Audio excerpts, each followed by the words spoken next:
और ये गृहस्थ सामग्रियों के साथ गृहस्थ जीवन में आप प्रवेश कर रहे हैं। इस मंडप में जितनी सामग्रियां रखी गई हैं सब गृहस्थ जीवन से संबंधित है, सभी आप लोगों को कुछ न कुछ संदेश देती हैं। सबसे पहले मंडप गाड़ा जाता है। मंडप बांस का ही क्यों गाड़ते हैं? तमाम अम्बू बम्बू तंबू आते हैं, कायों का गाड़ दे सकते हैं।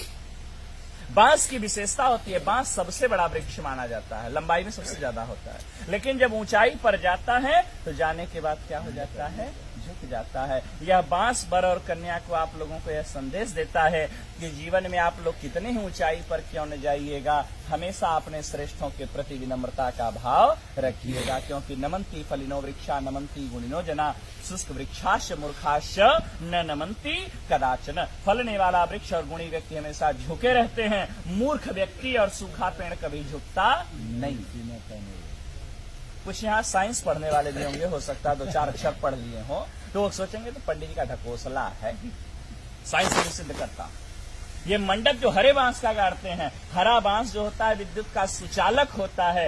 मंडप को कुश और काश से छाते हैं। कुश और काश जो होता है वो कुचालक होता है, ठीक है ना। ये सुचालक होता है, वो कुचालक होता है, ठीक है ना। वो नॉन कंडक्टर है, ठीक है ना। तो इसीलिए यदि आकाशीय विद्युत गिरे तो मंडप में बैठे हुए लोगों के ऊपर, वर कन्या के ऊपर उस विद्युत का कोई प्रभाव न हो, उसी बांस के माध्यम से वह अर्थ में समाहित हो जाए, धरती में चला जाए। इसी कारण इसीलिए हरे बांस का मंडप लगाया जाता है। भारत कृषि प्रधान देश है और कृषि कार्य बिना हल के संपादित नहीं होता, इसलिए हरीश गाड़ा जाता है।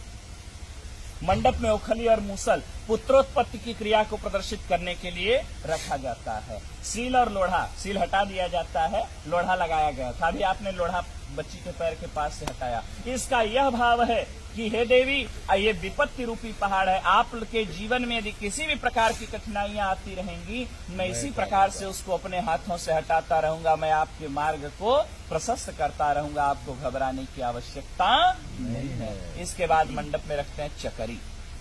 चकरी कहाँ रखेंगे? चकरी के 2 पार्ट होते हैं, दोनों पार्ट अलग अलग होते हैं, लेकिन ये पार्ट जुड़ते किससे हैं? एक खूंटी से जुड़ते हैं, ठीक है ना। जब तक ये दोनों पार्ट खूंटी से जुड़े रहते हैं तब तक इसमें रहर डालिए, मटर डालिए, चना डालिए, कितना कड़ा पदार्थ डालिए, सबको दलते हुए बाहर कर देता है। लेकिन जिस दिन ये खूंटी टूट जाती है उस दिन दोनों पार्टों का कोई महत्व नहीं रह जाता। यह वर और कन्या भी चकरी के 2 पार्ट के समान है और ये वर और कन्या जो आज पति पत्नी के रूप में परिणत होने जा रहे हैं, पति पत्नी का रिश्ता जो होता है एक विश्वास का रिश्ता होता है। जब तक विश्वास है तब तक पति पत्नी का जीवन बड़ा सुंदर होता है, कितना अभाव रहे, कितना प्रभाव रहे।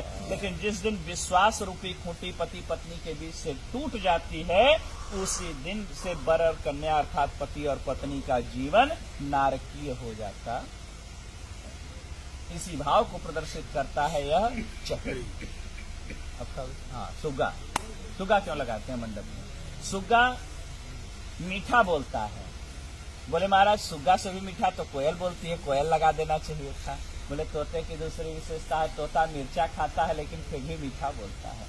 यह संदेश आप लोगों को तोता देता है कि जीवन में आप लोगों को कोई कितना ही कटु अनुभव क्यों न कराए, कोई कितना ही कड़वा आप लोगों को क्यों न बोले, आप हमेशा प्रेम से